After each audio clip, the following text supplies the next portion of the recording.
Chez nous, où ce dimanche, on déjeune dans la dignité. Oxfam veut, comme chaque année, faire la promotion du commerce équitable, favoriser les produits vendus par des artisans du monde, des produits vendus à un juste prix. Christophe Clément, Dominique Sokolowski. Au diable, les croissants du dimanche matin. Aujourd'hui, le monde vous est servi sur un plateau.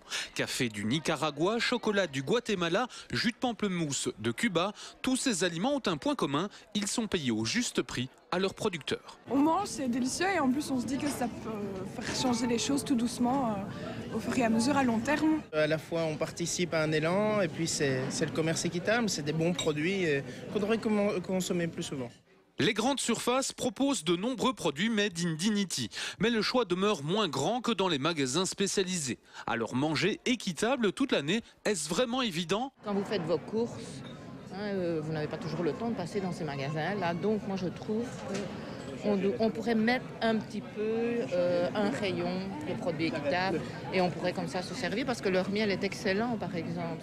Importer du miel du Mexique ou du vin du Chili alors que ces produits sont disponibles en Europe, la démarche peut tout de même surprendre. Il y a un coût de transport et une dépense de CO2 qui est important. Donc il y a un équilibre à trouver entre l'aspect équitable et le soutien des producteurs du Sud et d'autre part l'aspect environnemental. Parfois l'équilibre n'est pas toujours facile à trouver, mais on essaie de favoriser des solutions comme faire venir du vin en vrac.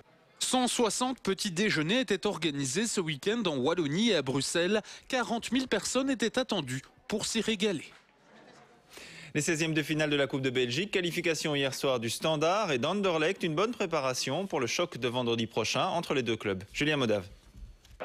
Ils s'aiment et ils adorent se rencontrer. D'ailleurs, hier soir, dans le match à distance entre le Standard et Anderlecht, on leur a même trouvé des points communs, comme le respect de l'adversaire.